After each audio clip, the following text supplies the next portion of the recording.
looking for you and still looking for a woman? I've got an explanation for this, but I don't believe it myself.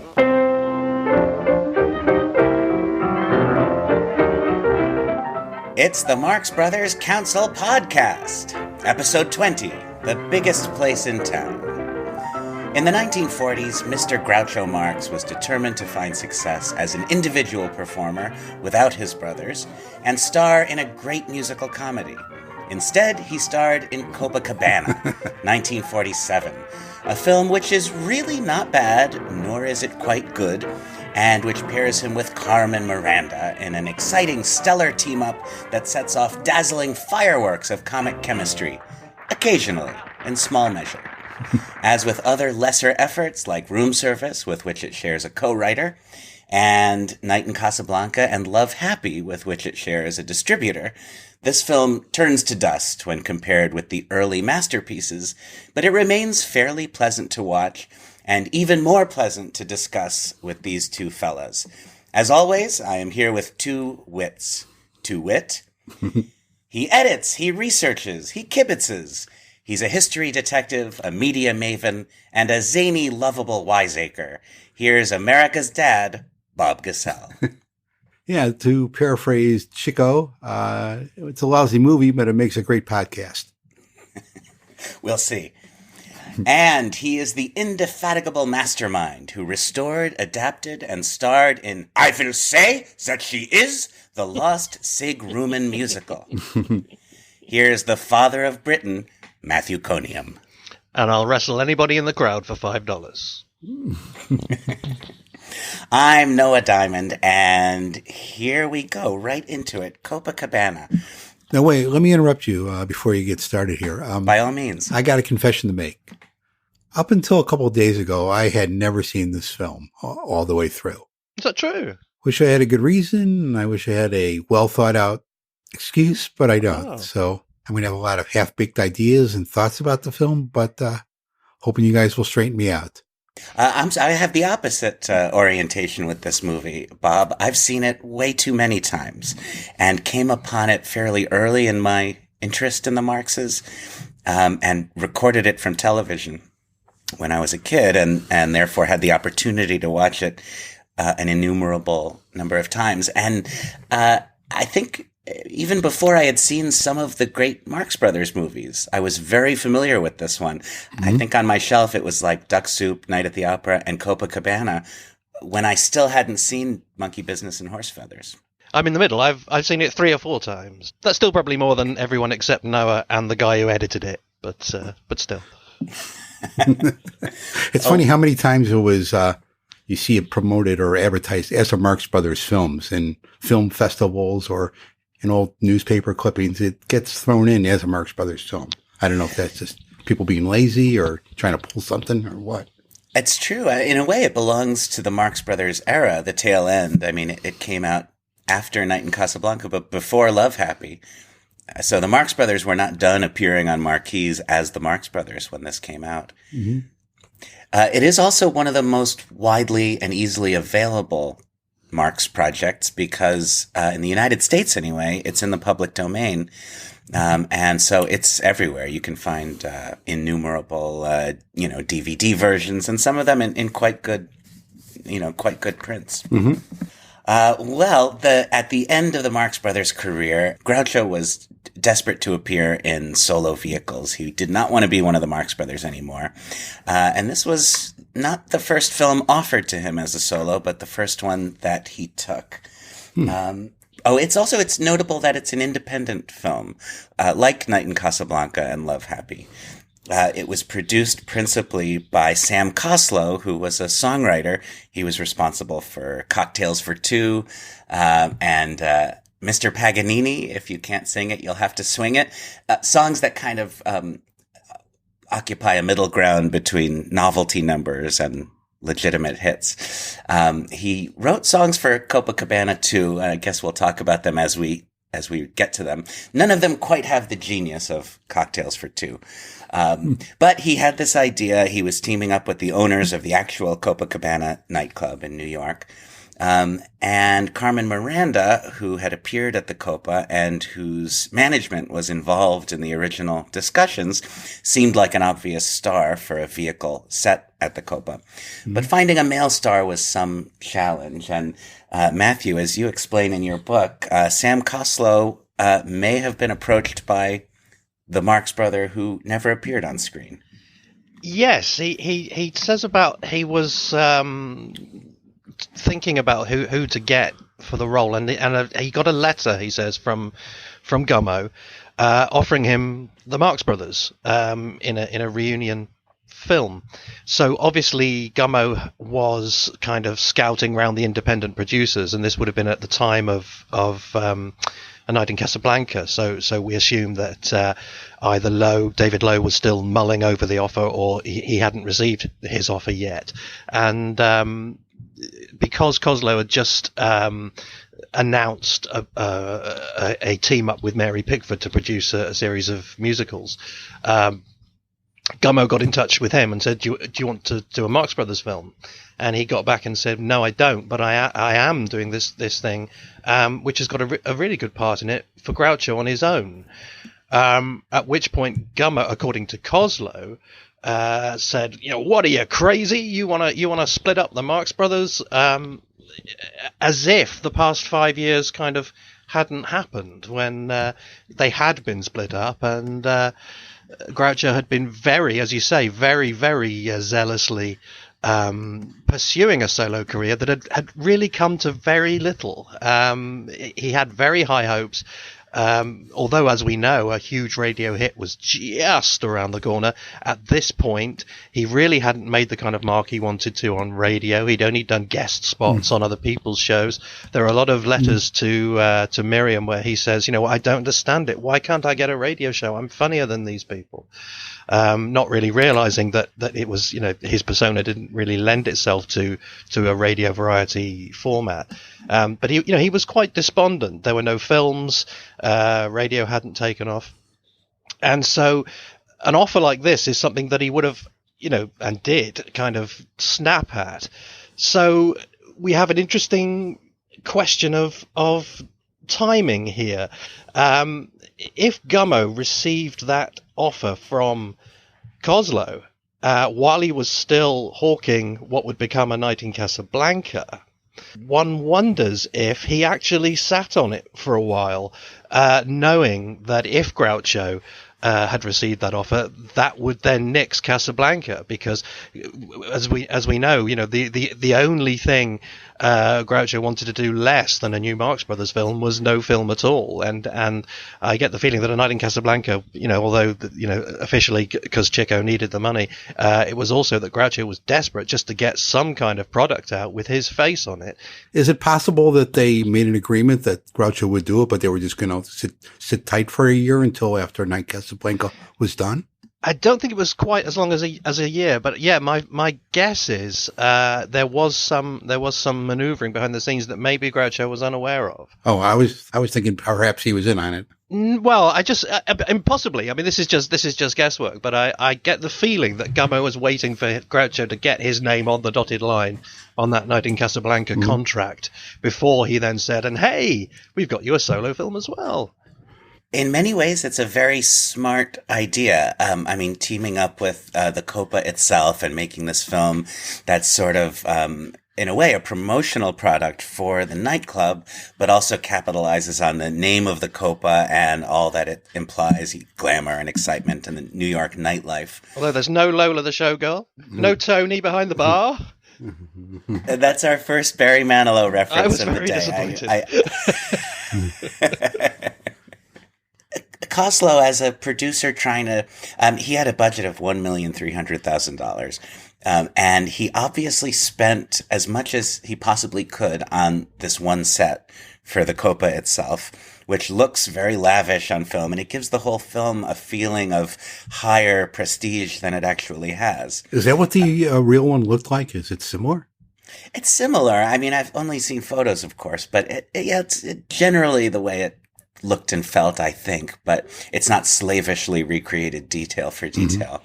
The real Copa opened in 1940 on East 60th Street, and then it closed and reopened numerous times at numerous locations. It is currently on 8th Avenue and 47th Street. And so at this point, the Copa was new. It had only been around for 7 years when the movie opened. And so it was the current and new hotspot. It eventually becomes the launch pad for lots of important careers. Martin and Lewis and the Supremes, Sammy Davis Jr. Yeah, there's a great video, full-length show of Martin and Lewis performing there. Yeah. So, it's a good way to make an independent and somewhat tightly budgeted film look very lavish and very Hollywood. The opening shot is particularly compelling, looking down at the club through this kind of various art shapes on the ceiling. Oh, yeah, coming down. Yeah, it's immediately arresting. Matthew, getting back to what you were saying about Gummo saying, no, you want to break up the Marx Brothers? Yeah. Since he hadn't appeared on screen without them, I think people still thought of them as like, okay, they're doing the separate stuff, but movie wise, they're going to get back together. And, this would have been the first real, like, yes, they're going the separate ways. Groucho appearing without the others. Yes, absolutely. Yeah. But I mean, Groucho himself, was very, very keen to branch off and to lose that association. So I do think he was fairly desperate when he agreed to do Night at Casablanca. It was very reluctant, I think. He was clearly a get for this film, and he was courted. He was also pretty handsomely paid for his work here. He was the only member of the cast who was given a percentage of the prospective profits. 10%. Groucho was one of 10 parties who had a piece of the action. Mm-hmm. And our screenwriters this time around are, for one, Alan Boretz, who, as we know, co-wrote Room Service. And it does feel a little bit like Room Service in some ways. Oh, I'm yeah. sure Alan Boretz is one of the reasons. I think especially where Groucho is standing accused for a murder that didn't happen is a bit like them trying to cover up the evidence of a suicide that didn't happen, isn't it? Absolutely. Yeah, and this kind of backstage, story, I mean, it's the same sort of milieu. A strong reminiscent of Room Service. Could have been the further adventures of Gordon Miller, Right, and even, yes, casting Groucho as a kind of behind-the-scenes showbiz operator. Mm-hmm. The other screenwriters are Laszlo Vodny, a Hungarian screenwriter who was active for 30 years in Hungary and Hollywood. I don't recognize any of the other titles in his filmography, but they include 1934's The Dream Car and 1935's Car of Dreams. Ah, Car of Dreams. And Howard Harris, who was one of Groucho's writers on You Bet Your Life and wrote for Jackie Gleason and Gilligan's Island and other shows, with additional dialogue by Sidney Zelinka, who won an Emmy for Sergeant Bilko. And Charles Lederer in there as well. Oh, Charles Lederer, yeah, a good friend of Harpo's, among other things. And Zelinka also contributed to Night in Casablanca. And Groucho referred to Vadnai as a Hungarian named Lazzo or something, who fancies himself a comedy writer. And whenever I encounter him, he says, "Here is a funny line." So it seems as though they were still rewriting it and tailoring it for Groucho after they started shooting. Yes, yeah. He told Miriam when he started working on it. He told Miriam that about half the script was done, and the rest was being altered to satisfy my demands. I'm busy bouncing writers almost daily, so I think quite a few writers passed through. There was also a guy called Walter De Leon who had just done some Abbott and Costello. And Groucho himself, I think. Coslow certainly says in his autobiography that Groucho contributed a lot of lines. So I think one or two, like the reference to Three-Handed Pinochle, has something of a Groucho stamp. Absolutely, yeah. There's a number of lines in the movie that feel like Groucho must have had something to do, at least with the way they're phrased. He was never interested in taking a writing credit, was he? No, only on whatever it's called, the King and the Chorus. King and the Chorus Girl. That's right. The very memorable The King and the Chorus Girl. Yeah, I mean, they put together a Groucho character for him to play, which this part as written still could have been played by someone else, but probably not as distinctively. Yeah. He described himself as a poor man's Ronald Colman in this film. He says, "I'm more of a human being. There's even a little sympathy to it." One thing that I think makes this movie watchable is the ways in which Groucho's character is different from his traditional character don't feel like affronts the way they do in some of the later Marx Brothers movies, where it's impossible not to think, oh, Groucho wouldn't do that, or he wouldn't say that, or this is a cheap ploy for sympathy. Once he's out of the context of the Marx Brothers and out of his normal makeup, which I imagine we'll discuss, it's fine for him to be playing a slightly different version of himself. That's the whole conundrum he was dealing with, because, you want him so much to be the funny Groucho, but when he is, you're like, well, why doesn't he just do a Marx Brothers film? But when he goes too far in the other direction, you're like, well, this isn't the Groucho I like. So it's tough to find the exact sweet spot. I think he plays it a lot less Groucho-esquely than he could have done. The part as written, I think, is very much, I think, along the Groucho lines. He's a cheap, chiseling, small time operator, a bit of a fraud, a bit of a crook. But Groucho plays him much more kind of elegantly in a way. He's quite dapper. He reminds me a bit of Chaplin in Monsieur Verdoux. A lot of eyebrow wiggles. There are eyebrow wiggles, yes, but he's much more dapper, and obviously the little moustache lends itself to that.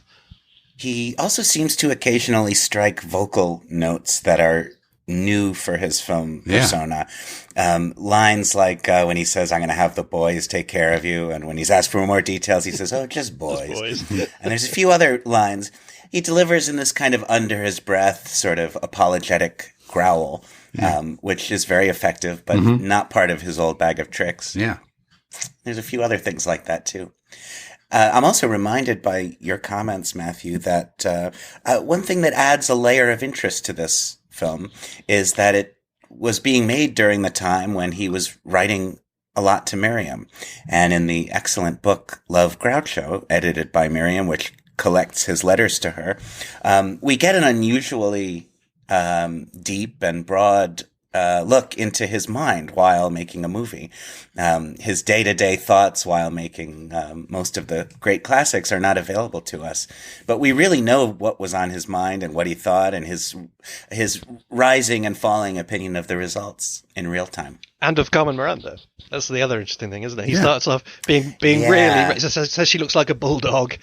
He says that he can't understand a word she's saying and they're going to need interpreters, that all her songs are the same. And then over the period he's working with her, he totally changes his mind and ends up saying she's a really nice and professional lady. So it's fascinating to watch that progression. If only we had a record like that of the earlier films. But then at the end, he says he doesn't want to work with her again. Yes, although for the usual reasons, because they were some of those strangely ecstatic early reviews, which I'm sure we'll get to later, were already kind of presenting them as a new double act. So I think he saw himself heading down the same old cul-de-sac, and apparently he did turn down another offer. And then years later in Hello, I Must Be Going, Charlotte Chandler asks him for his memories of her. And he says she was a very small lady who wore built-up shoes. 5 feet tall. That's his abiding memory. Yeah, they didn't quote that in the trade ads. I wonder if they saw Groucho and Carmen as like the next like W.C. Fields and Mae West. They were hoping something like that was happening. Yeah. Well, let's talk about Miss Miranda. She is a singular performer, certainly. Not just in this film, but in other contexts, and certainly in her recording career. She seems to be a great talent in her own right. She was born in Portugal in 1909, rose to fame in Brazil, and then New York and Hollywood. She conquered every medium, nightclubs, recordings, films. Her trademark, of course, was very tall, involved hats, often bedecked with fruit, which originated in her job in a haberdashery before she went into showbiz. She was sometimes known as the lady in the tutti frutti hat. I'm getting a fine tutti fruttiing right here. And among her lasting contributions to popular culture, she inspired the Chiquita banana logo. She reminds me a little bit of Louis Armstrong in that she was initially a hero of her ethnic group. It was delightful that Latin Star rose to such mainstream success. And then there was a period where she fell out of favor for the same reason. It was seen as a sort of a form of minstrelsy. And she made, other Brazilians and South American artists sort of wince. And then she returned to favor eventually and was, and today is, acknowledged as a pioneer. She died of a heart attack at the age of 46 in 1955. And Copacabana was important in her career. She was the star originally attached to it. The movie gives her a lot to do, including a dual role. One of many connections between this and the films of Danny Kaye. We'll get to some more of that as we continue. One of the investors in Copacabana sent his brother, David Sebastian, to represent him on the set and make sure everything was running like clockwork. And this David Sebastian struck up a friendship with Carmen Miranda, and they were married the same year the movie was released. They separated before long, but never divorced and remained friendly and supportive of each other. To me, it seems like the team-up of Groucho and Carmen had a lot of possibilities and was a good idea. I think he had to be teamed up with somebody. As we know, despite his fever to be a solo artist, Groucho solo is something that almost never happened. He always needed somebody to bounce jokes off of and have chemistry with. And teaming him up with a female star was also an inspired idea. Yeah. He had, of course, been excellent with Margaret Dumont and Thelma Todd and others in the Marx Brothers films. And also teaming him up with a woman was sure to draw a distinction between his old team and his new one. As a duo in the movie, they don't quite come off as greatly as they could have. And I guess anyone who had very high hopes for this teaming was ultimately somewhat disappointed. But I think it was a good idea. And maybe the fact that her personality is just as unusual and flamboyant as his was part of the problem. Yeah, I would agree with everything you said. She obviously is a striking and unusual talent. Personally, I find her just a bit much, or rather, I find a little of her goes a long way. And one of the things with this film is there's a lot of her. There are loads and loads of songs and so much plot and subplot.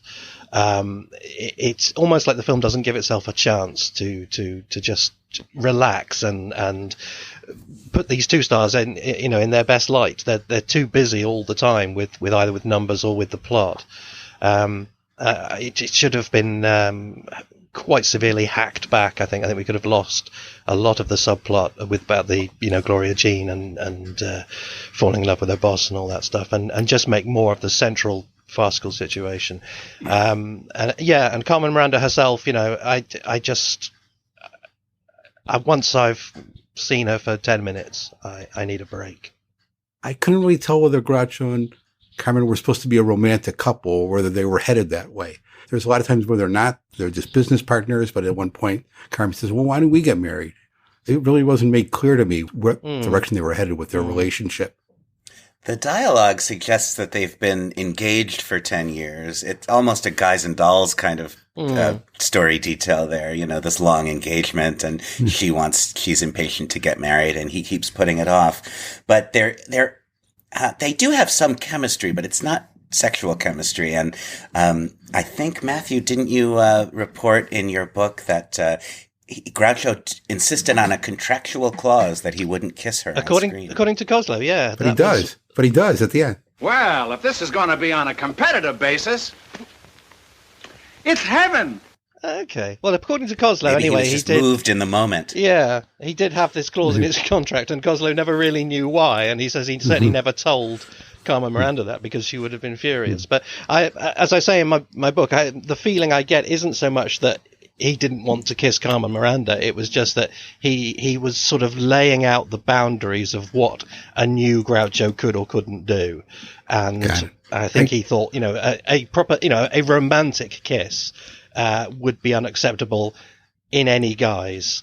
Yeah, that one at the end doesn't really count as a romantic. Right. It's just like everybody's kissing her. So why not join the party? Yeah.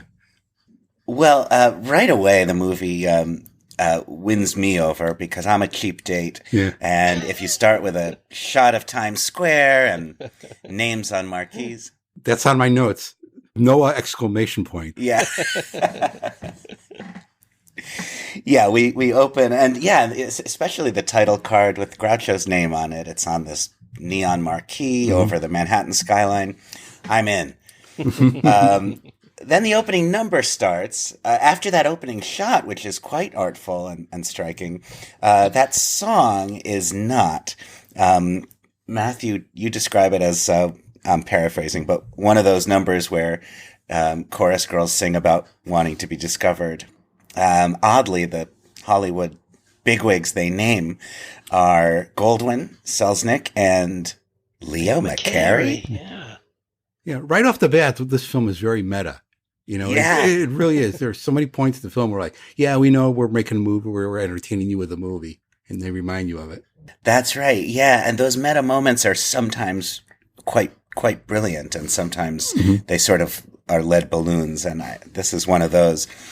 There is one line in this little opening that I quite like. I could emote and lay my soul bare, something like Miss Claudette Colbert. That's not bad. I like the one about I'm ready, willing, and able to sign a contract. Yeah. Yeah, there's a cynicism to it. And actually, in general, throughout this movie, the Copa girls on screen are, there's repeatedly Groucho has some kind of come on moment with one of these girls, but they're all very cynical, hard-boiled. They all rebuff him with a kind of sassy put down. These are tough girls, these Copa girls. Mm-hmm. Well, we meet Groucho and Carmen, and we establish right away that the style of humor is, familiar. Why are you always chasing women? I'll tell you as soon as I catch one. Feels like we've heard that somewhere before. Mm-hmm. Steve Cochran is an interesting figure. He's on loan from Sam Goldwyn here. I love that in the credits that it's by arrangement with Sam Goldwyn. I know. This was also filmed on Goldwyn's sets. He also an independent creator in Hollywood at a time before it was cool. So I read that this was originally announced as a Technicolor production, but I guess that was abandoned pretty early on. No, it's funny. I remembered it in color. I'm not sure if maybe the version I taped from TV when I was 12 was the colorized version, or maybe I just remembered it wrong. But catching up with this movie in more recent years, I was surprised that it was in black and white. Yes, it was originally announced as being in Technicolor, but that fell by the wayside when I think it was. But according to Koslow, again, he had to personally go out scouting for the budget, which he didn't realise was part of the deal. He thought that United Artists were going to produce, put the production money into it as well as the distribution money, and that it was a kind of a sewn up deal. And instead, he was handed a list of people to go and bother to get checks. So I think the plans for it. Shrunk daily in those early planning stages, I think you can see that on screen. I think you can see a lot of ambition, crammed into one set. As Noah says, it's a lovely set, but it's what you see is what you get for the whole movie, basically. Yeah, the only other significant location is the Fleabag Hotel where Groucho and Carmen are living, which is obviously easy to come by, and this, opulent Copacabana. Steve Cochran is an interesting presence. He's familiar from lots of films in the 40s, 50s, and 60s, and also lots of TV dramas, usually playing a gangster or a criminal. I know him from 3 Danny Kaye films, Wonder Man, The Kid from Brooklyn, and A Song is Born. In every case, he plays a gangster and the heavy. In 1949, he appeared with Mae West in the Broadway revival of Diamond Lil, which is also, of course, my drag name. Cochran is, I always like him on screen. He's not a great actor, but he has a distinctive presence. He's somewhat miscast here. You just keep expecting him to beat someone up. He's too heavy, isn't he? Yeah. Yeah, he looks like a Eugene Levy character. Yeah, he does. Because I'm pretentious, I know him best from Michelangelo Antonioni's Il Grido, in which he gives a lovely, albeit dubbed, performance. But Morrissey fans may be interested to know that he is the reason why Morrissey's first name is Stephen. He was named after Steve Cochran by his mother, who was a fan. Well, we've gotten Barry Manilow and Morrissey into this podcast. I think we get them out. So Groucho's first big scene is with him and Carmen trying to sneak back into the Booth with an E on the end hotel where they're staying. This is the scene where he reveals that they've been engaged for almost 10 years. They try to sneak past the sleeping clerk, and this is sort of a sympathy scene. It has a little bit of a park bench quality to it. They can't afford their room. They're, on the lam, not on the lam, but trying to evade the management of the hotel. A Mr. Green, who is the manager of the hotel, gives Groucho a little piece of advice that he should leave the act. Groucho and Carmen are a double act, but he's advised to leave the act and just be Carmen's agent because she's the one with the talent. Wouldn't you much rather live at the Waldorf instead of a flea bag like this? Wouldn't you rather eat at 21 instead of those sidearm beaneries where you eat now? That's Dick Elliott. You might know from It's a Wonderful Life. He's the guy on the porch yelling for George Bailey to kiss her. Oh, that's interesting. Well, that's another connection with room service. It shares cast members with It's a Wonderful Life. And he was later the mayor of Mayberry in the first season of the Andy Griffith Show. Okay. Mm-hmm. So there. A few minutes later, Groucho's up in his room and he's remembering the conversation. You could live at the Waldorf. You could eat at the Colony. It's at 21. Oh, pardon me. I mean 21. Yeah, I think this is maybe the best gag in the picture. That's really, that's pretty brilliant. It even feels sort of ahead of its time as a sort of metatextual joke. Remembering what he's been told, Groucho sort of misremembers it and then corrects the remembered voice of Mr. Green. And apologizes. Yeah, that's great. I mean, that's that does feel not just metatextual, but it plays with the medium in ways that it doesn't seem too common to films of the 40s. Yeah. We also have a seal in this scene. Groucho has been stealing food from various animal acts, which are also staying at this theatrical hotel. One of them is a seal named Genevieve. We've had seals in Horse Feathers and At the Circus, and isn't there a third seal? Maybe this is the third seal. Anyway, a lot of seals. Now, is this the same one? I asked this last time. I didn't see a badge on this seal's There's no ass. badge on that one there. This stuff is okay. The business of being, impoverished and hungry in a hotel room reminds us, of course, of room service. Groucho has good lines here. He delivers them well. It never quite adds up to a really funny scene. We never get the kind of comic momentum that is so important to the best Groucho and Marx Brothers appearances, but it's not bad. It sustains itself, and he's amusing. I quite like the unnecessarily chaotic job he makes of trying to hide that fish when all he needs to do is just put it inside his jacket, but he tries about 6 different things first, doesn't he? Yeah, it's a little Harpo-like, just the idea that he has this fish just in his pocket. It's not wrapped or contained in anything. And the managers of all these animal acts come to the door knowing that the monkey's peanuts and the seal's fish are going to be with Groucho. Carmen serves them a single hard-boiled egg, which Groucho carefully slices and contemplates as he eats it.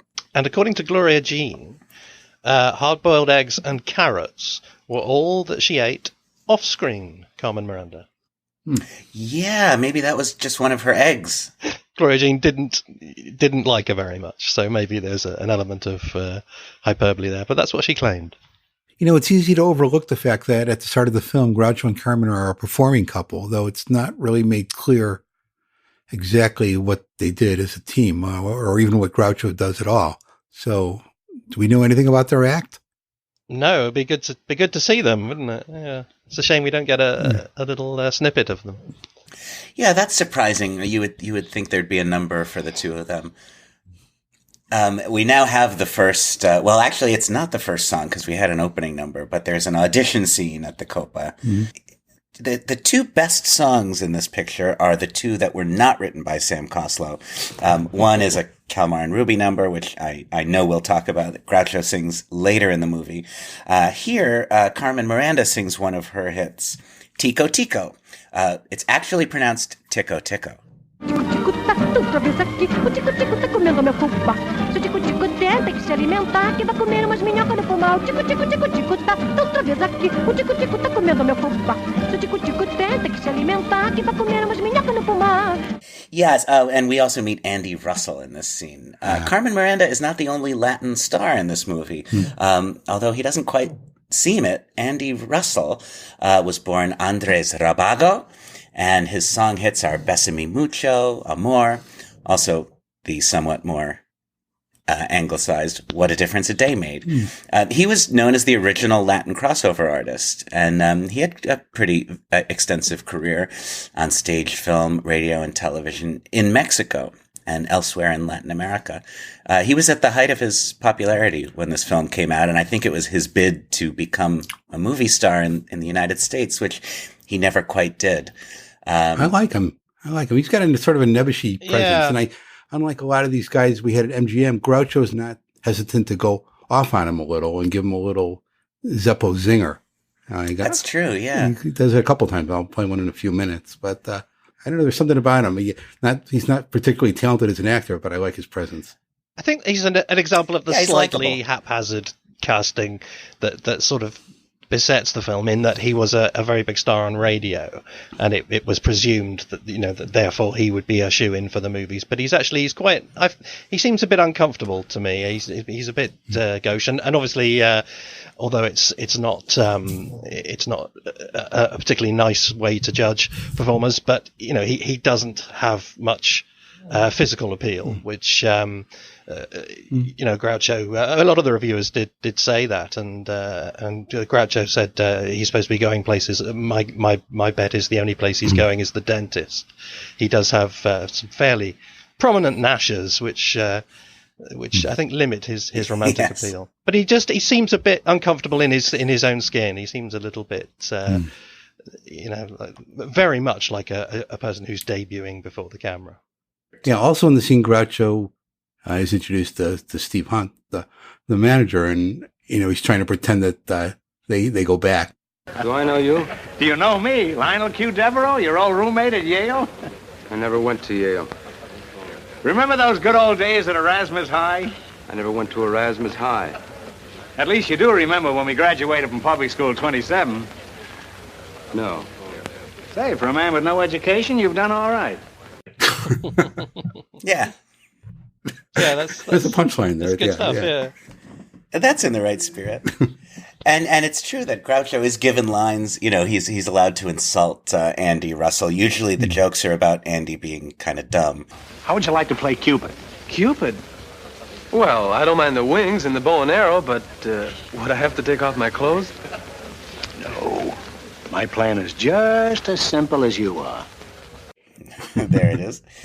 Yeah, and I think this might be a deliberate effort to deal with Andy Russell's slight awkwardness. Like we're going to cast him as a kind of naive character who, he's a singer at this club and he's kind of the voice of romance, but he's also this sort of gawky kid who's easily used by the more sophisticated characters.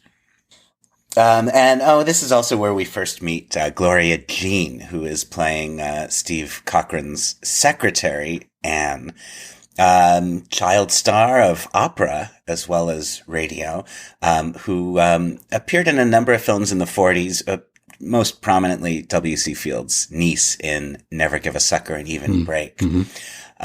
She's also with Olsen and Johnson in Ghost Catchers. And both of those films precede this one by some years, and yet she's only 21 here. She, in another connection with Room Service, we know that while Room Service was being made, Groucho took a sort of protective paternal interest in Ann Miller, and defended her when members of the crew were giving her a hard time about her naivete, or perhaps there's a suggestion that there was some aspect of sexual inappropriateness in the way she was spoken to and about. And this is a nice image of Groucho that we get occasionally, the avuncular defender of young female virtue. Part of the reason it's so charming is because it's the opposite of his comic character. I think it's in a biography of her called A Little Bit of Heaven. She's quoted as having appreciated Groucho's the care that he took of her.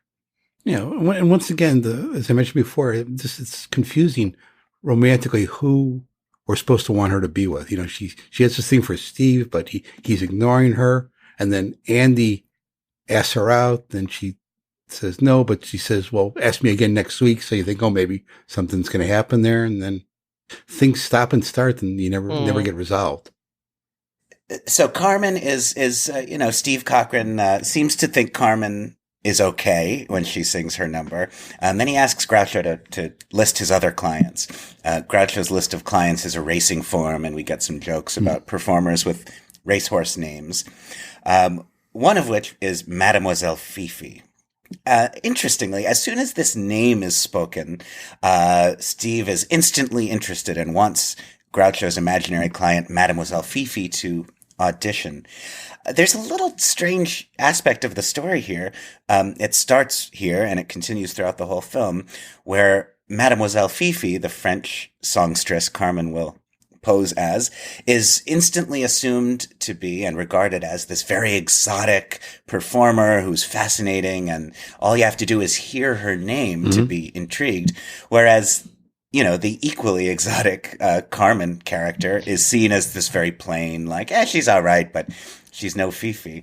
The movie never quite deals with that. It's very strange because you know what the act that she's doing is Carmen Miranda's act. So to all intents and purposes, Carmen Miranda is being described as it's another one of those. You know, the other agent says, you know, if you said you wanted a Latin American singer, I've got hundreds of them. You know, and that kind of was the situation then. You know, she was kind of slightly passing out of fashion, and there were hundreds of others. So in a way, the film is quite. It's set up to be quite rude to her actual act, her actual persona. And the way they leap at this French one, and all right, we'll have her as well. You know, that would be fine if it was if that was another kind of impersonation she was doing. But that is Carmen Miranda. Right. Yeah. She's not underplaying it. It's not as talented or not as good. The plot is hatched, that Carmen will pose as this other character, Fifi, there's a nice moment when Groucho suggests that these two could be twins, and Carmen protests, how is that possible if she was born in Paris and I was born in Brazil? And he says it's only 4 hours by plane. Fifi auditions at the Copa, and everyone is entranced. Steve hires both Carmen and Fifi, and so now we're off to the races. What I don't understand is why, when he likes Madame Fifi so much, why can't they just say, this is Carmen, this is another persona she does? Yes. I don't understand why they have to pretend it's a different person. He could just say, she does all these, personas, and this is one of them. Yeah, that's a good point. That's one of those, why wouldn't the thing that makes sense happen? Because then there'd be no plot here. But just when we're off to the races, we stop for another mediocre production number. Another 40 songs. Yeah, there's way too much of this. Yeah, somebody should do an edit of this without all the songs. Yeah. This is not the worst song in the picture, but it's still not very good. My heart was doing the bolero under the stars in Rio de Janeiro, sings Andy Russell. There's a beautiful moment with Groucho posing as Fifi, and then in the following dressing room scene, And now Groucho and Carmen are engaged in this plot, trying to work out as a kind of timetable how she's going to deal with appearing as Carmen in the main room and as Fifi in the cocktail lounge. Mm-hmm. At 10 o'clock, you're Carmen Navarro. That's easy, isn't it? You're downstairs at 10:01, singing as Carmen. Finish at 10:06. You're back here at 10:07. And start to change. You finish dressing at 10:11, and now you're Mademoiselle Fifi. You leisurely race upstairs to the cocktail lounge and do your numbers, Mademoiselle Fifi. You're a big hit, but you don't stop to take a bow because you do downstairs as Carmen. By the way, how are you on roller skates? And just when we've gotten a taste of that, there's another song. This time it's Carmen and Andy singing a song called He Doesn't Have a Thing to Sell. I'm not playing that. Yeah, I'm not playing a clip of that. Nobody's going to challenge me on this. As the story continues to unfold, Groucho winds up telling Steve that he and Carmen are engaged, which will be a problem later when Steve takes a romantic interest in Fifi. And now we get another strange example of what Matthew describes as this kind of patchwork casting job. We have cameos from some significant journalists. Abel Green, the editor of Variety, Louis Sobel of the New York Journal American, entertainment columnist, and Earl Wilson of the New York Post. Mm-hmm. This is a little strange. Not much is made of this. They've gone to the trouble to get these guys in here. But they each just have a line or two. The chorus girls have the punchlines in their scene. Yeah, they don't do anything, do they? They could have used 3 wooden Indians from a cigar store. Yeah, got the same they results. Seem to be giving the film some prestige and sort of insider cachet, but they're really not utilized at all. In Variety, Frank Scully reported that these 3 men had stand-ins, and because it is so hard to find males in California under 5'10", schoolgirls in slacks were used. I'm not sure if we believe that or not, but the following month, Variety reports, Groucho Marx predicts that next year, Green, Sobel, and Wilson will be known as the Three Stooges. Yeah, and when the scene started, I wasn't sure whether these were the real guys or not, but after watching them perform for about 20 seconds, you go, oh yeah, there's no way they would have cast people to play it like this. Yeah. Particularly at the third one, gets a close-up shot, doesn't he, where he just sort of says hello or something. I can't remember exactly what it is. I mean, Bob can drop in the clip, but after he's introduced, we cut to this shot that they've obviously taken about 50 times. It's like take 59. And a mayor editor, Abel Green of Variety. Hiya, kids. Hello. Hey, well now finally, Carmen Miranda gets to sing something. This time again as Mademoiselle Fifi. You'll have to treat her swell and say, oui, oui, mademoiselle, or you won't be like a beat by Fifi. You say no. What's the diff? There are 50 million Frenchmen who will click the heel and kiss the hand to make a hit with Fifi. And we get a Variety headline, which I guess is the outcome of Abel Green's visit to the Copa in the reality of this story. Fiery Fifi flames fans. And other headlines praising Fifi. Anything about women drivers? Nothing about women drivers. There's a montage of the sort of quick change routine that Carmen is subjected to here. Now Steve's romantic interest in Carmen sort of becomes a factor in the story. Carmen making Groucho jealous as he all evening has been flirting with chorus girls right in front of her. When Groucho confronts Steve, this is where the Steve Cochran problem really presents itself, because everything he says is so menacing and threatening. Fifi is going to be my girl. Carmen is your girl. And then he bends a horseshoe to demonstrate his brute strength. When Groucho says he's going to marry Fifi, you would expect Steve to explode and go, hey, wait a minute. You said you were going to marry Carmen. What's the deal here? But no, we get... Just a minute, Devereaux. Didn't I hear you say just the other day you were going to marry Carmen? Yeah. He's just so understated that I thought I misunderstood the plot for a moment. That is where Groucho has his three-handed pinochle line, which Matthew smartly theorizes might have been written by Groucho. What are you going to do with two Y's? It so happens I like to play three-handed pinochle. I do like the way it sets Groucho up to then try to do the same horseshoe business that Steve did, and then conclude, you can have both of them. Yes. Yeah, that is a good punchline, actually. Yeah, and it's a nice acting moment for Groucho, too, as he struggles to bend that horseshoe and to speak in a confident way while doing it. It's another note he strikes that's somewhat different from his traditional screen presence.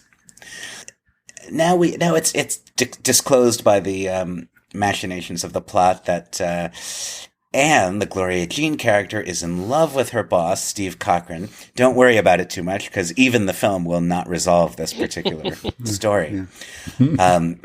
But Steve is now with Fifi, and so Anne feels jilted that he is not maintaining their usual ritual of going after work to Toots Shor's legendary New York restaurant and bar operated by Toots Shor. Even more jilted and heartbroken is Groucho back at the hotel. It's 3 a.m., as his neighbor informs him. This is a nice way to set your clock. Just annoy someone, and they'll yell at you and tell you what time it is. She comes home sort of floating on air from her date with Steve. I had a filet mignon. Such a beautiful, lovely, adorable filet mignon. With darling French fried onions? Oui. And lovable mashed potatoes? Oui, oui. Did he try to kiss you? Oh, see, and how?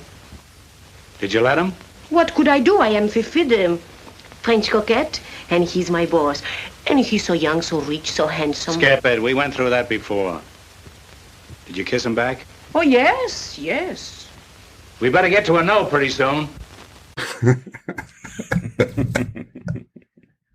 Well, back in the 40s, that's about as far as they could go with the yeses. Yeah. So she took her veil off then. Oh, good point. But she ate the filet mignon. She put it under her veil. The veil, there's a little zipper. You can unzip a little slit in the veil to insert food. And that is an interesting point. I mean, later in the film, it'll be revealed that everyone identifies Fifi by her distinctive kisses. But it is also true that the covering of her lower face is what makes her look like herself. Oh, guys, stranger things have happened. We spend a long time on this song. I think this it's not saying much, but I think this might be the best of the Koslow written songs in the film. Not a great number, but Andy tries to convey to Anne what she should do to get Steve's attention. She should obviously sing this song. This is, now I don't necessarily wish there were more of this plot line, but it is really established and then dropped. It really feels like what's being set up is that Anne and Andy will fall in love and wind up together at the end. This scene seems to make that inevitable. He's counseling her and singing this love song, and she's kind of making eyes at him while he's singing it.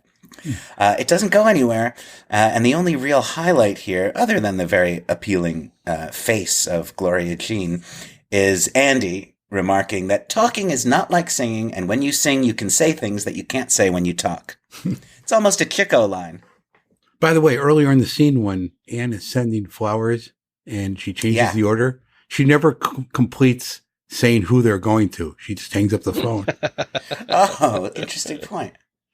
Is it now that she has her sort of fantasy of performing it on stage? Yeah. Right. Yeah.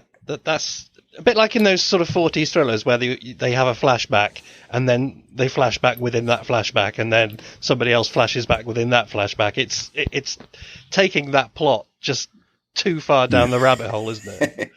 Yes, no doubt about that. Yeah, it's pretty contrived. It's not terribly unpleasant though, and because so many of the songs in this movie are a bit of a drag to get through. This one, at least, there's stuff going on here. The dream sequence is sort of interesting, the way we zoom in on her head and the scene emerges from it. Also, in her dream, Mademoiselle Fifi is Steve's secretary. and sends her a small bunch of violets. Yeah, and in her fantasy, she has to change outfits. Yes. She gets a little sort of laugh, doesn't she, first, going on in her hilarious secretary's outfit. And then... Yeah.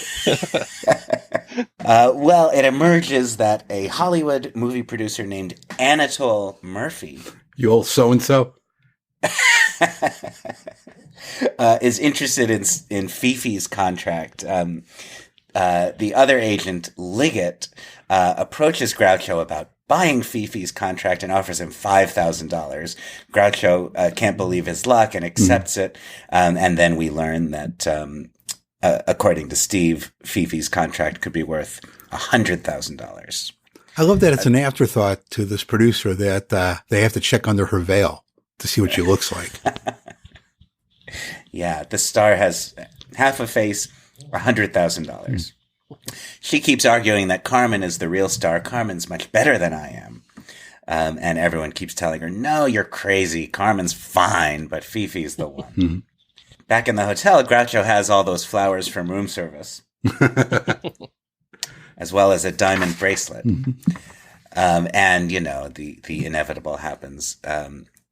Groucho realizes the folly of his plot, returns to the Copa, and tries to buy a cigar from his own wife, Kay Gorsey. How much are your cigars? They're $1 a piece.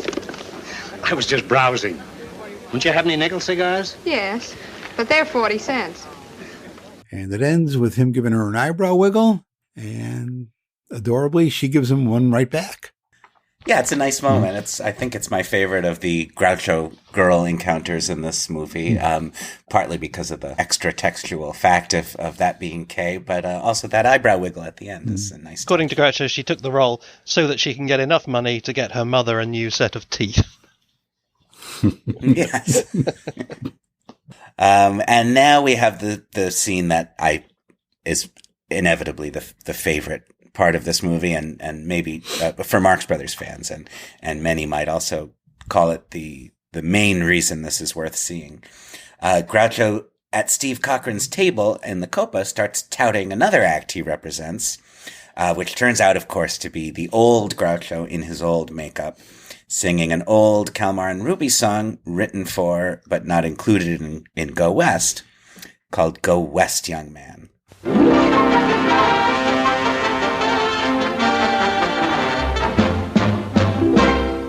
Mr. Horace Greeley was no fool. I'm sure that you'll agree with me that Greeley was no fool. What he is getting at is that Mr. Greeley was no fool.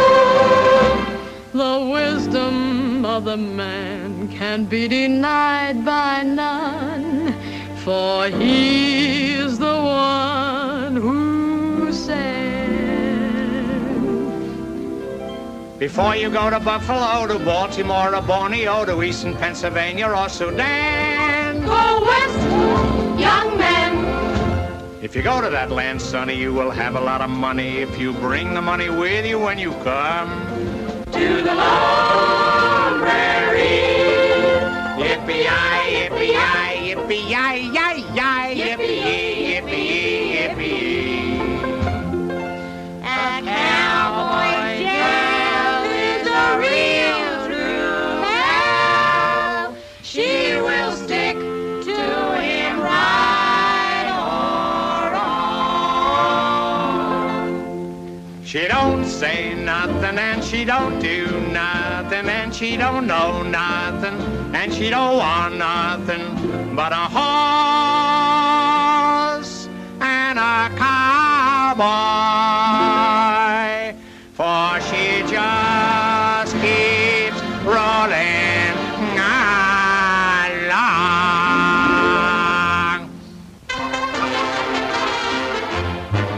Go west, young man, for where the air would tear your chest, young man. You can ride a bucking bronco or a pony. You can cut a calf in half and make bologna. Go west, young man. Go right out there and give them the very best you can. Don't go east, don't go north, don't go south, have a care. Don't go up, don't go down, don't go here, don't go there. If you can't get a seat in the subway, go west, young man.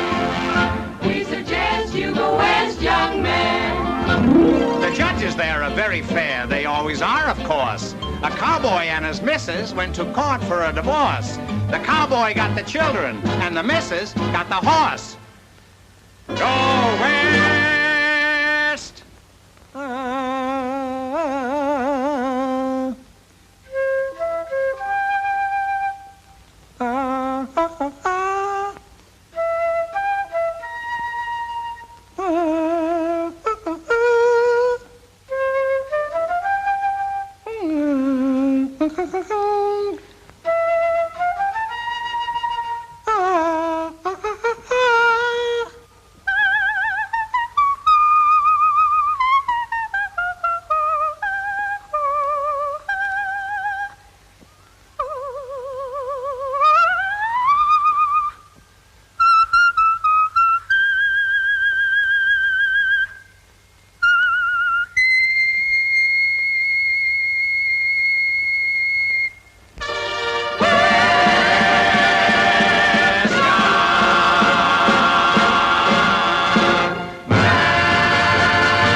Well, what do you think? Do I know how to pick him?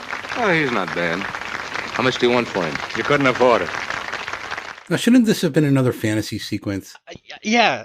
Again, this is really confusing, isn't it? Even if you buy the fact that they're two different people, how did he get the set and all the girls out there so quickly? Yeah, and we know that he hasn't got any other acts. The whole point of him is that Carmen is the only act he's got, and so suddenly he's got this other act, which is essentially him, but unlike Carmen and Fifi, it isn't really him. It is a different person who nonetheless is him. But Groucho's kind of comments about, oh, isn't he good, and so on, obviously play on the fact of it being him. So again, it's an idea that just hasn't been quite thought through, which is quite endearing. But what if that was his performance, what he did in the act with Carmen? I just had never seen it. Yeah, it makes you wonder what he did do then. If this guy, who he represents suddenly, is of that standard. But do we know? I meant to say earlier. Do we know for absolute 100% copper bottom certain that it was written for Go West? I mean, I know that's the obvious assumption. I don't know if I've ever actually seen the... I guess we don't really know that. It's just that we know Kalmar and Ruby wrote an early version of Go West, and here's this song. But yeah, I don't know that I've ever seen, hard confirmation of that. Oh yeah, I mean, it definitely was pre-existing. Koslow says that Groucho insisted it personally that it be included, and Koslow had to pay an extra $2,000 for it. I think, certainly I say in my book, but I don't remember where I got it from, that he had performed it live before on some of his army tours or something. So it definitely is a pre-existing number that he got in there. But it prompted one train of thought that it hadn't occurred to me before, which is that if he was in the business of wanting to do a specialty number in the old Groucho guise and was sorting through the back catalogue for things that hadn't been used yet, it's a wonder he didn't go for Hackenbush, isn't it? Mm-hmm. Yeah, the two songs seem to have a similarity, not just because they were seemingly created for and then excluded from MGM Marx Brothers movies, but they have a kind of, they're pleasing mid-level Kalmar and Ruby numbers. I wonder if maybe MGM owned the name Dr. Hackenbush, and that's maybe, why, maybe. Although I'm sure, they just bung him a few quid, and they wouldn't sort of sit on it too jealously, but or just change it to Quackenbush. Nobody had a problem with that. So we said we were going to talk about this earlier. We sort of skipped it. We should stop now and talk about the mustache. Right. This is a good time to address it. First of all, we should say that regardless of what everybody thinks, what everybody says, what's been reported, this was a fake mustache. Right. Groucho says it in a letter to Earl Wilson. I think that Matthew quotes in his book. And it's pretty obvious, but it's supposed to be somewhat of a real one. And this gives you an idea of what he should have worn in room service. If he would have looked like this, I think the film would have worked a lot better. Yes. Because you would have known you weren't watching the typical Groucho. It's similar to his "You Bet Your Life" look, although it is indeed a fake mustache, and you can kind of tell it's fake, but it's not as brazenly fake as the old grease paint one. Groucho said it made him look like a cross between his father Mephistopheles and an opium peddler on the Mexican border. Yeah, yeah, it does look like Frenchie's mustache a bit. I think this is not a big deal, and obviously this was the correct choice as opposed to the old grease paint mustache, but. It's a little fussy, this mustache. And I think if he had grown one the way he did for You Bet Your Life, this character would have been slightly more believable. Just because this particular false mustache just looks very styled and carefully combed. It's a little, I don't know, it's a little out of keeping with the moth-eaten character he's playing. And, it just seems a little more dapper and fancy.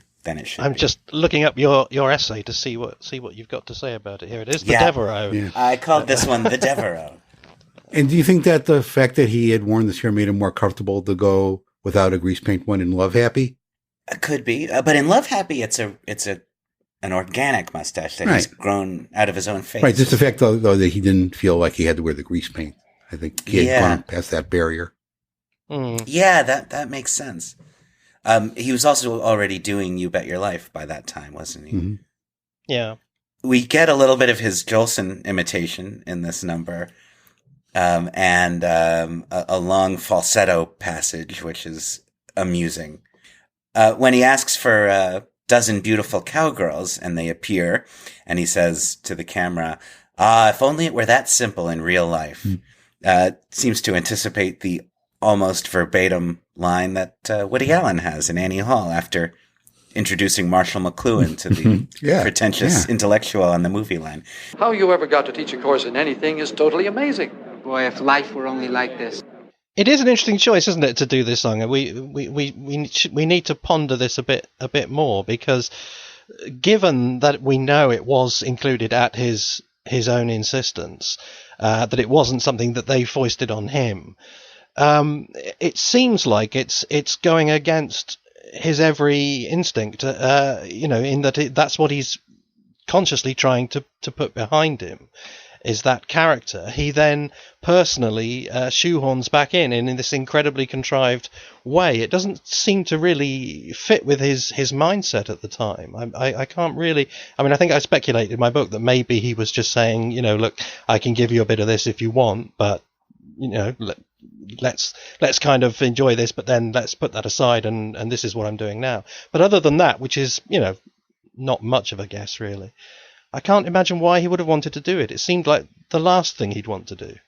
There's really no reason he couldn't have done the song as Devereaux. He could have just gone up and said, "Hey, I'm a performer. I could fill a slot for you," and gone up and done the song himself. It would have been very easy for them to go another way. In the context of the movie, you could argue that it's sort of too clever for its own good for all these reasons. But as a standalone piece, if you just watch this, it does have a lot of ripples.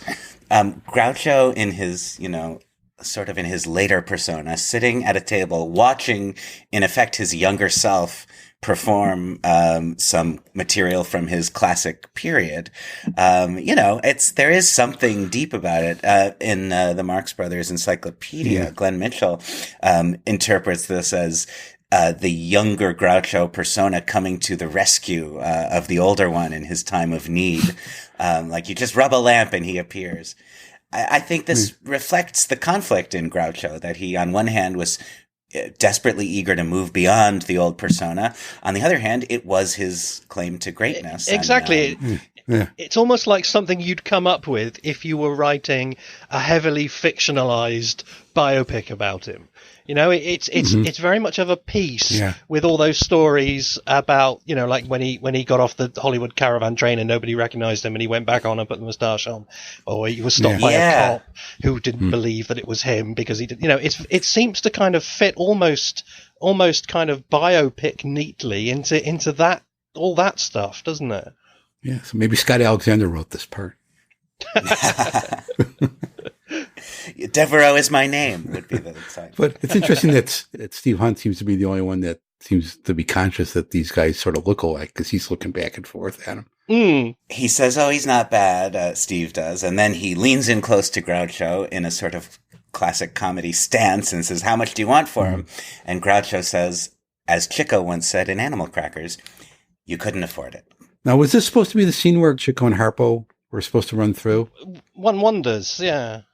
You know, and reading some of the advanced publicity, you get the impression that it might have actually been filmed and then wasn't put in. Well, there are two references. One is Groucho himself saying that originally the idea was that there was going to be a joke where he said, I wish Harpo and Chico were here, and they run past in costume. Groucho did actually say that himself, whether that's true or not. But then there is a different report on the shooting, which says that Harpo and Chico were on set the first day in costume, and this report says as a kind of, to give him a bit of a boost, as I can't remember the exact wording, but it's something like, as support for him. So obviously that's ridiculous. They wouldn't do that. But if it's true that they were there in costume, which I wouldn't believe at all if it weren't for Groucho's other comment, then yes, one really does wonder if they actually got as far as shooting that, and I imagine that would certainly be the natural place to put it when Groucho is his old self. But then why on earth would they cut it? Actually, I got this news clipping, and I don't even know where it's from, but I can find out. It says, let's see, Groucho plays two roles: the new type, poor man's Ronald Koeman, blah blah blah, and the Groucho of old, with a quick gag scene in which he turns to the audience and says, I wish Harpo and Chico were here, whereupon Harpo and Chico run through the scene. Groucho also sings in the picture. So this is like implying that it was actually there. But why would they cut it? There's also a report that Carmen and Ruby wrote a new song for the film, a duet for Groucho and Carmen, which, as we've said, is one of the surprising omissions when you think of how many songs there are in here, that there isn't one. According to one report, they did write one. I, for one, am, I think, glad that the Harpo and Chico cameo didn't happen, just because the idea doesn't seem all that strong. And for Groucho to just say he wished they were there and then have them run through, it seems sort of sad. Yeah, it's like, hey, this film isn't working. Yeah. But again, of a piece, Yeah. Too bad Zeppo isn't here. I wish Zeppo were here. Wish Oscar Shaw. I mean,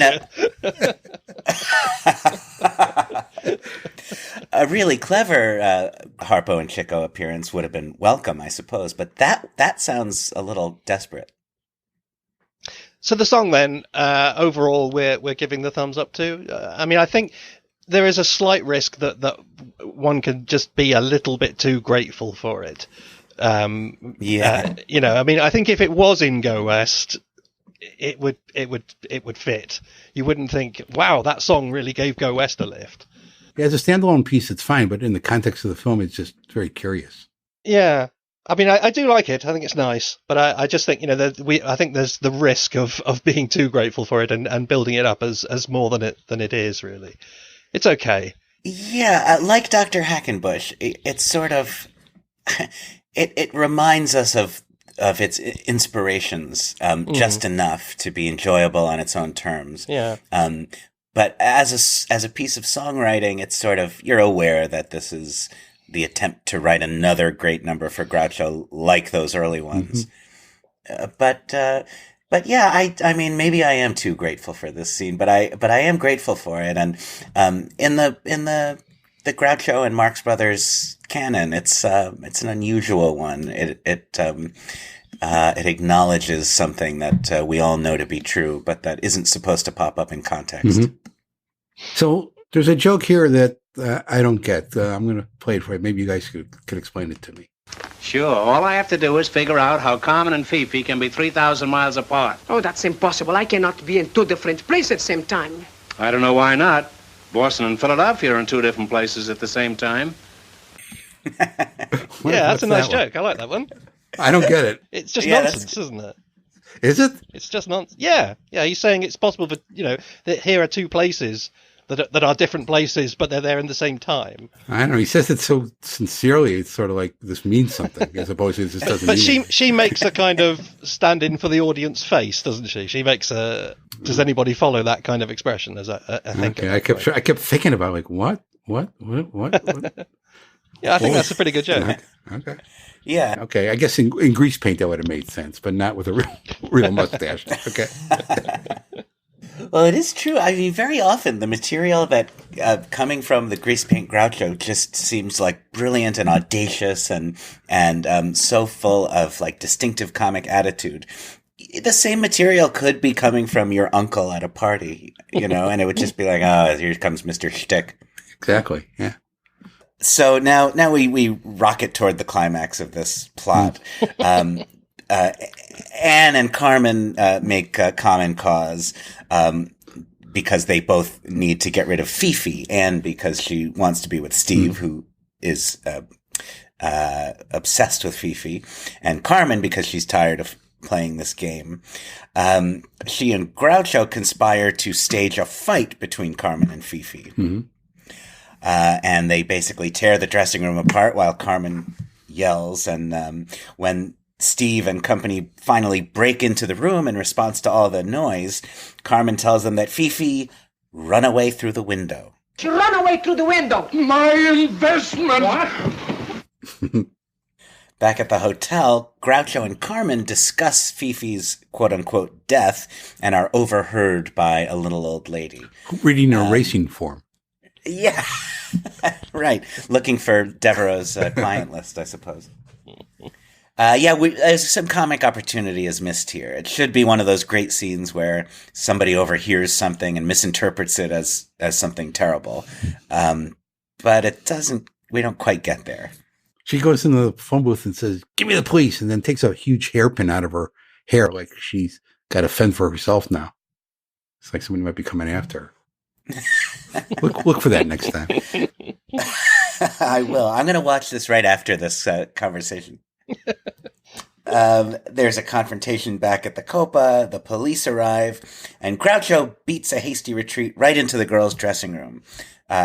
There are some nice little gags here. Deborah, what are you doing in here? I'm scouting for the Boston Red Sox. Don't let them take me. I've got my whole life ahead of me, and I'd like to spend it here. What about those careers you promised us, huh? Girls, I've thought it over. You don't want a career. What you ought to do is settle down. Get yourself a husband. Anybody's husband. Grab him! It's also nice when... what were those policemen hiding in the closet for, though? What were they waiting for? Yeah. To surprise him, I guess. But this is a good scene. This scene actually builds a little comic momentum with Groucho playing checkers against himself. That is very funny. And I love that's done. Again, in a kind of new comic tone for him. I didn't do it, I tell you, and I'm glad I didn't do it. And if I had it all to do over again, I wouldn't do it all over again. Yeah, that's very different. Yeah. And also very funny. Yeah. And it's so un-Groucho like that. I even thought possibly they might have dubbed in another voice. Sorry, I'm watching this woman and make the phone call. I was so intrigued by that hat pin reference that I've found it in the film. I'm watching it. So yes, it is to defend herself with against this murderer on the loose. I think she looks about nervously. So yeah. There's a weird little moment where Steve kind of incidentally mentions that he's not in love with Fifi. He likes Anne. That's all we ever get in terms of resolution for that story. That's a big payoff, yeah. Andy and Anne go, what? What? Yeah, yeah. On one hand, I don't necessarily wish that they spent more time wrapping that story up, but it is a little strange. It's so carefully established and then just disposed of here. And then we have, in order to demonstrate that Fifi has not been murdered by Groucho, Carmen enters as Fifi. The veil is removed. But she's unable to sing as Fifi because she's, I don't know, nervous? Well, wait a minute. First of all, when they rip off her veil, isn't that like, they're all like accosting her. This is like a religious thing that she's not supposed to be doing, taking the veil off. They're like, let's get her, guys. And they just all go up to her and rip off the veil. Yeah. Wasn't exactly a pleasant moment. Especially when they have just recently thought she had been murdered. And now they switch to attacking her so quickly. But yeah, why does she sing so badly? Yeah, it's the plot needs that to happen, but it's not really. I think the lady with the hairpin like stabbed her. I think they cut that scene out. And she can demonstrate that she is Fifi only by kissing all of these guys. Andy, then Steve, then Joe. And so the joke here is that Fifi has been getting around. She even apologizes to Groucho for what's about to be revealed. I don't know. It's you can see the comic idea here, but it doesn't quite come off. And then the producer at the end, I mean, he's just so over the top here that it has to be like a parody of what a producer would do, right? What a story. What a picture this will make. I'll buy the girl. I'll buy the story, too. Get me a phone. Call Hollywood. Tell them to start building sets. Why, I can see it all now. Start building sets? Yeah. Start building a set. Yeah. We'll do it in maybe that Technicolor. reflects the... But I think that was a satire of like an over-the-top ending. I really do. And the fact that it immediately sets up this fake credit sequence where Lionel Q. Devereaux is credited with doing everything on the now film within a film. It's clearly over the top in a knowing way. And then even as the film fades out, the romance confusion continues because Carmen and Andy are kissing, and then Groucho like gets in between them, like, "Hey, you stay away from her." So, yeah. To the end, none of these are resolved, and you don't know what's going on with any of the romances. But like so much about this movie, it's all, it's sort of almost great, and yet the way it comes off is like not quite good. But this movie could have been, and maybe should have been, a classic example of these kind of backstage stories, which often ended this way with like, I know, we'll make a movie out of the movie you've just seen. It is such a time-honored cliche. If it had just been done with a little more, intelligence, I suppose, this could be delightfully cheesy stuff. So I guess now is the time to mention the fact that although the film performed much as one would expect it to from watching it now, as a very, very minor hit and a financial disappointment, the early reviews were all rapturously positive. It was a film that during its production and after it was previewed, everybody seemed to think would be an absolute smash hit. The reviews talk about it as if it's too funny to describe, one of the funniest things we've ever seen, that Groucho and Carmen are a Socko team, and the Evening Independent says Groucho for the first time in his screen career is without Harpo and Chico, and it is an improvement. and many other reviews all saying the same thing, that this is just going to be the biggest hit. It's one of the best and funniest things you've ever seen. And then the audiences said, I'm quite right too. Yeah. And then the next wave of reviews was slightly more downbeat. But yeah, it's true. It did get a lot of these rapturous reviews. And it's a movie, I get the sense that people very much wanted to like it. And I think that's kind of how I feel about it too. I really want to like this movie, and I succeed somewhat. But it just doesn't quite satisfy its potential. One review that I like, is from James Agee in Time magazine. Agee, of course, was a big admirer of the Marx Brothers, and he's known for having said that the worst movie they might ever make would be more worth seeing than just about anything else. This is what he thought of Copacabana. He says the film will gratify such admirers of Groucho Marx as have always wanted to see the face behind the black paint smear of mustache. As was predictable, the face that launched 1,000 quips is a keen one, as adaptable to drama as to comedy, should Groucho ever feel the urge to go both smooth-faced and serious. Not so wildly zany as the best Marx Brothers collaborations, nor is it designed to be, but it is an unpretentiously entertaining movie, and Groucho is as moth-eaten and glib as ever. That seems fair. Yeah, I'd go along with that, I think. Photoplay was decidedly less enthusiastic, calling it lots of nothing. And I always love the trade papers because they always have an eye on the business side of things. The Independent Exhibitor's Film Bulletin griped that despite the tireless efforts of Groucho Marx to lift the level of this lavishly mounted feature, Copacabana is low-level corn from start to finish. And then it goes on to advise theater owners about how to promote it and how to make people come and see it. Is it Deseret? Deseret, or maybe Desiree? Deseret, or Desiree News, anyway, said that a new comedy combination is born, Groucho Marx and Carmen Miranda, and it would be nice to have just 1 penny for every laugh their hilarious antics will evoke throughout the world in this first picture and in subsequent ones, which undoubtedly they will make by public demand. For if ever 2 comedians seemed created for each other, Groucho and Carmen do in this entertaining picture.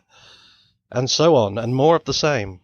Yeah, and the promotional materials are very... Groucho loves Carmen was the slogan that used in an awful lot of the ads for this film when it came out. Really pushing them as a couple and as a combination that they obviously thought people would be really interested to see them together. Copacabana is Copa Colossal, according to the original ads. It also is obvious that a big success was expected based on a lot of the news items surrounding the production and release of this movie. It was reported in February of, in January of 1947. It was reported that Groucho was meeting with the Schuberts in New York about starring in a forthcoming edition of the Ziegfeld Follies. And then the following month, Variety reported that Groucho was going to play the songwriter Fred Fisher in a biopic to be directed by Alfred E. Green. We haven't mentioned Alfred E. Green yet, but he directed Copacabana, and he was best known for early biopics, the Jolson story, the Jackie Robinson story eventually, and the Eddie Cantor story. He also directed Bette Davis to her first Oscar in Dangerous in 1935, and directed Tars and Spars, the screen debut of Sid Caesar, the year before Copacabana. An ancient incompetent, according to Groucho. An ancient incompetent, yeah. Fans of Groucho, they just seen him in a Marx Brothers film, and perhaps they were like, hey, I'll wait for the next Marx Brothers film. I don't need to pay for one Marx Brother when 3 are going to come around again. I wonder if there was any type of backlash. Possibly, yeah. It does seem like it's reminiscent of Room Service in a way that there was all this very grand hype and everyone was really set up to expect a masterpiece. And there was talk that this was going to set the new direction for the career going forward. And then it didn't quite work out that way. But I don't know, planning to make another movie with the same director and again, a sort of change of pace for Groucho. There's also a news item from June of 1947, after the film had just been released, in which it's reported that, I quote, "The success of Groucho as a single in Copacabana has Chico Marx paging United Artists for a solo comedy for himself." That would have been nice. I would have loved to see Chico Cabana. From everything that we've read, it just seems that when the film was done, that everyone, including Groucho, was quite happy with it, creatively and everything. I guess the only thing that stopped it from being a new direction for him was the box office. Isn't there a letter to Miriam where he says it's astonishingly good or something like that? Yes, he said the first preview of it was astonishingly good, and the second one went even better. They seemed very well satisfied with it, that is, the producers, and the audience loved it. Copacabana is no great noteworthy artistic achievement, but it will make a lot of money, and it is a vindication of my determination to veer slightly away from the old character. So, he really was expecting it to hit big. It did not make a lot of money, in fact, and I'm looking now at Bosley Crowther's review in the New York Times, July 12th, 1947. That tells you something, too. The movie had been in theaters for a while before a review found its way into the Times. Crowther writes, "If you have seen one nightclub picture, you've pretty well seen them all. And that goes for Copacabana." Is it possible that the reaction was to Carmen and not Groucho? That people just didn't want to see her? I don't see a lot of negative criticism of her in the reviews. Not that she gave a bad performance, just that perhaps her time as a box office draw had passed and the novelty of her appeal was gone. Yeah, I mean, one of the reasons Groucho gives for not teaming again is that her kind of moment is past, and he didn't want to be associated with somebody who, is passing out of fashion. So yes, I think that is certainly a factor, yeah. I do think this was, as I kind of suggested earlier in our podcast, this was the kind of idea that might have given Groucho a full-fledged solo screen stardom, which really eluded him. To find a good regular co-star for him, preferably a woman, this should have been the ticket. Maybe Carmen Miranda herself, much as I like her and promising as the combination seems, maybe he really needed somebody who could play Margaret Dumont or Thelma Todd to him a little more. There's also, throughout this film, it seems that writers are unsure about whether Carmen is supposed to be his straight woman or a kind of fellow comedian. And she does have jokes in the movie. Are they going to throw us out? Don't be silly. They wouldn't throw the best act in show business out of the hotel. I know, but what about us? These kind of limp but recognizable joke lines. And maybe making a decision that she was going to be the straight woman in the act. Maybe that would have helped.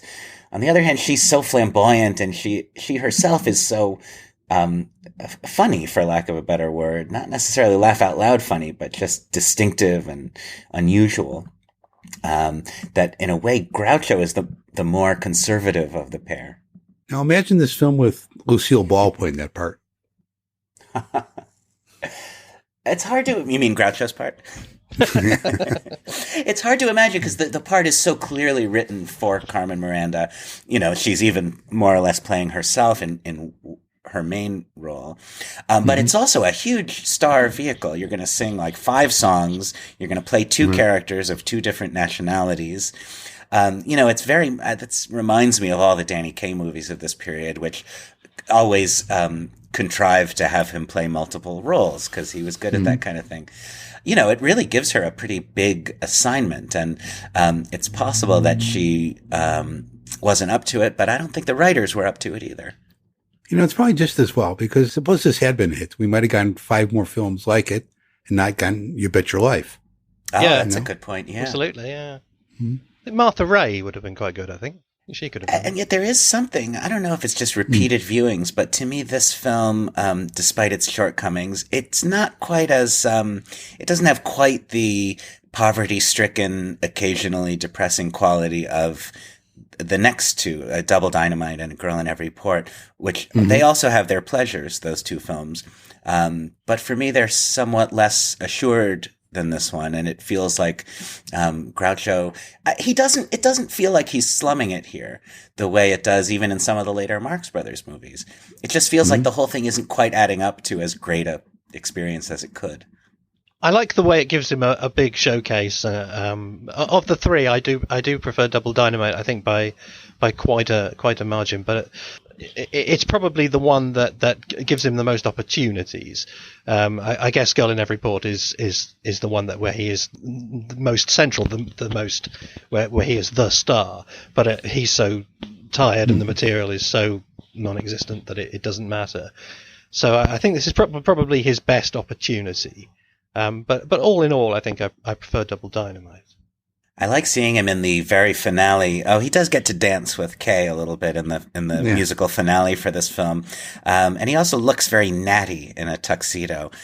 He spends most of this film in a kind of bulky business suit, a 3-piece suit with a vest. And the jacket has these very big breast pockets on both sides. He seems slightly... It's almost like a zoot suit. Yeah, it is. And he seems slightly awkward in it, not in the right way. Anyhow, there it was. This film in the can and on screens at least created the idea that Groucho could credibly appear on film without his brothers. And it did have a slight afterlife in that it was apparently one of the most screened movies on television in the 1950s, possibly due to copyright loopholes or whatever. Although presumably not actually, because Koslow says in his book that was when it went into profit.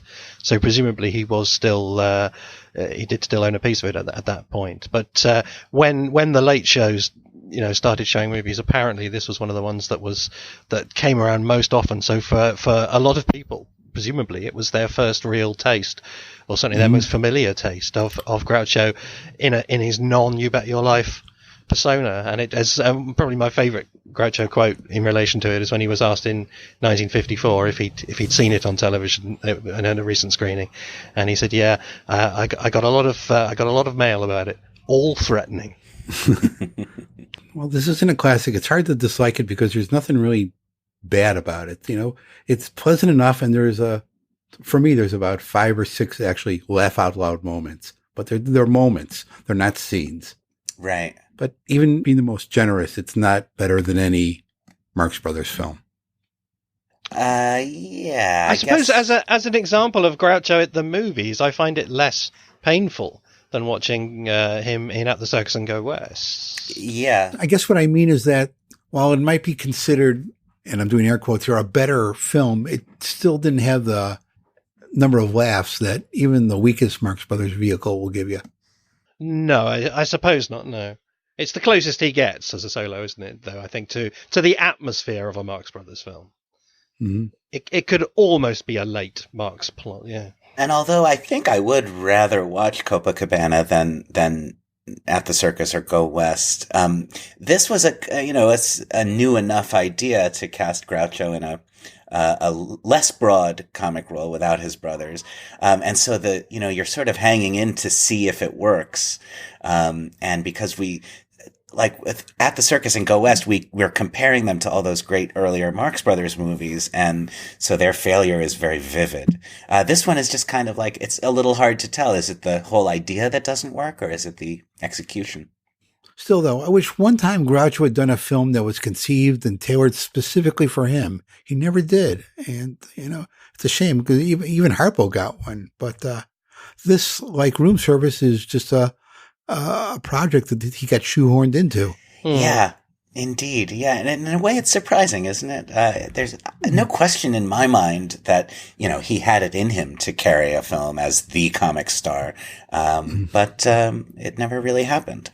You do have to wonder if they might have made another film straight after Night in Casablanca if it wasn't for this one, though. So in that sense, it's an unfortunately timed venture. Given how well received A Night in Casablanca was by the public, if he didn't have anything else to do straight afterwards, you wonder if they didn't say, "Hey, let's do another one of these," and that's a pity because they were on such good form again in Casablanca. What do you make of the independent nature of this production? I mean, it's an independent film released through United Artists. In that sense, it's similar to Night in Casablanca and Love Happy. Was the reliance on independent production here, did that have to do with not being able to get a studio contract? I don't think so. I think it was just more in the spirit of wanting to be completely free from interference and not necessarily being contractually bound to a series of films. I mean, they all those 3 ventures all have so many people in common that it was obvious that it was a fairly small pool of. I mean, United Artists obviously is the archetypal non-studio venture, so it's right that they were kind of at the heart of it. But Lester Cowan and Koslow have some dealings as well with each other. Koslow was going to do One Touch of Venus. Is that what it's called? One Touch of Venus. I always get the name wrong. With Ava Gardner. Is that what it's called? One Touch of Venus. And then he passed that on to Cowan via Mary Pickford, who's common to both Love Happy and Copacabana in a back channel capacity. So yeah, I think it was very much a kind of a bunch of people who were doing things their own way at that time. That Gummo was deliberately taking them to.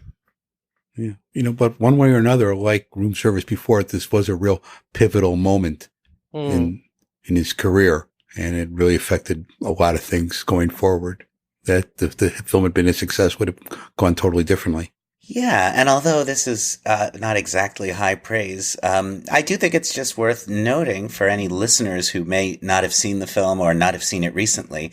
It is not bad, and the fact that it's not great doesn't stop it from being occasionally good and rarely unpleasant. I mean, it's an enjoyable enough film, and it gives you, a good hour and a half of Groucho Marx on screen being funny. It's worth another look if you haven't visited it in a while, and particularly if you don't set your hopes too high. I find it a very digestible, very watchable movie. Yeah, I had spent my whole life hearing negative things about it, and I won't say surprised, but I had a good time. I enjoyed watching it. It wasn't a struggle. And I had a handful of big laughs, which I didn't expect. Not only is it not bad, it's also very, very easy to improve. It's not like some of the later Marx Brothers films where there's just great structural and creative issues that you have with it. I mean, the problems with it are quite straightforward. It's too long. There are too many songs. There are too many subplots, and anyone can wire up one video recorder to another one and just snip them out, and then you've got probably a very nice indeed kind of 1 hour 5 minute film. You were close to the first time. and did you like my reference to video recorders there as well? How on the pulse am I? Wire up one video recorder to another. I didn't even hear myself saying that. But yeah, I mean, you've got a nice 1 hour movie there. Just take out some of those songs and thin out the Steve and whatever she's called stuff. Mm-hmm. Groucho is in very good form, I think. Well, all right, folks. Anybody have any closing thoughts? Any last words on Copacabana before we wrap this up? I like Gloria Jean a lot. I just want to get that on record. I do too. I really do, and she's sweet. She's sweet. She has a very appealing presence. She's obviously very young in this movie, but she also has a kind of, I don't know, I guess it's convincing for a young woman at the beginning of her adult life, but who does have this important job at this very hot, trendy New York night spot. She's comfortable at Toots Shores and at least imagining herself romantically involved with this, high-rolling nightclub owner. She's appealing. And I also like, as we mentioned earlier, the idea that Groucho was protective of her, and that although his screen persona always makes him the ultimate wolf, in real life he was actually a defender of young female virtue. Okay, my final question then is for both of you. What is your favourite moment in the film? I was watching it again today, and one that I'd completely forgotten about or missed the first time, I think would be my nomination, which is where various girls are giving their telephone numbers to the auditioner guy, and he's copying them down into his little notebook, and then one of them says, "My husband can take the call." He very crossly screws it up and throws it away. Yeah, yeah, that's a nice moment. I guess my favorite, it's easy to say the Go West number. I mean, that's the great passage in this film. But I think as an individual moment, the one we discussed earlier where Groucho corrects his memory of what's been said to him by Mr. Green in the lobby, that works. That's very sophisticated and unusual and hilarious. I somehow missed it in the past. And this recent reviewing, I felt like I was noticing that for the first time somehow. I'll go along with that same one. Well, I guess it's time to say things like the Marx Brothers Council podcast is produced and co-hosted by Matthew Conium, Bob Gassell, and Noah Diamond, and edited by Bob Gassell. Hey, this was our 20th episode, boys. We've really done a number of these at this point. And in the months ahead, we will, specifically 4, we will have been doing this for 2 years. And amazingly, it took us this long to get to Copacabana. But think of all the great masterpieces we have yet to discuss, and stay with us and tune in every month on that basis. If you're interested in discussing the Marx Brothers 24 hours a day, 7 days a week, with a lively and even star-studded cast of characters, you can do no better than to join the Marx Brothers Council Facebook group, where this kind of thing flows thick and fast and endlessly. At our website, marxbrotherscouncilpodcast.com, you can get our entire archive of past episodes, as well as assorted other goodies. And hey, we're getting near the holiday season. What better time to plug some books? Matthew is the author of the annotated Marx Brothers, and That's Me, Groucho, both not only enjoyable, but essential volumes for the Marx Brothers fan. Put them on your shelf, and if they're already there, put them on someone else's shelf this holiday season. And since I don't have a book to plug, I will plug, there's a book called Anonymous that I think people should check out. Who wrote it? I don't know, but I've heard good things, so look into that one. And if you've already read Matthew's books and gifted them to everyone you care about, then you might work your way over to the D's for Gimme a Thrill, my history of I'll Say She Is, the Lost Marx Brothers musical. I've also just published a new second edition of my book, 400 Years in Manhattan, a lavishly illustrated history of New York City and of my erstwhile career as a New York City tour guide. Well, I know that an episode like this can only end one way. It's not going to be with Barry Manilow, I'll tell you that much. It's not going to be with Barry Manilow. So here's everyone's favorite, Morrissey.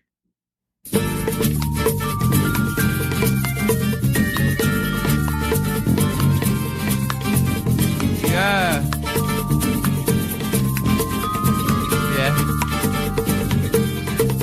Her name was Lola, she was a showgirl.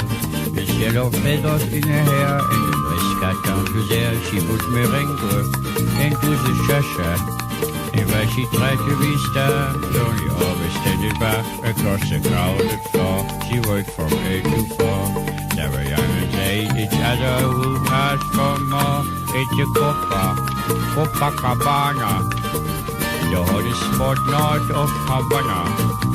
It's a Copacabana. Music and fashion were always sufficient. It's a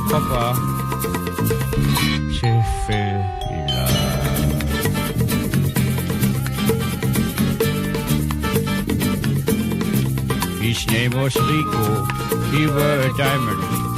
He was escorted to his chair. He saw Lola dancing there, and when she finished, he called her over. But Rico went a bit too far. Tony said it was a bar, and then the punches flew, and chairs were smashed in two. There was blood in a single gunshot, but just who. It's a Copacabana, the hottest spot north of Havana. It's a Copacabana.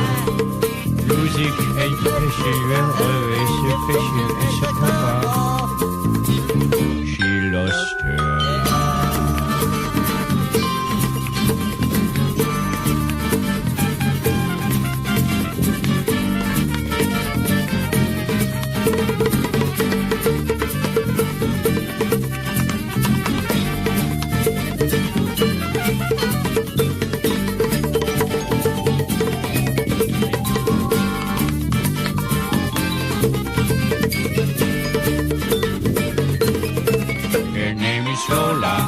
She was a showgirl, but that was 30 years ago when they used to have a show. Now it's a disco, but not for Lola.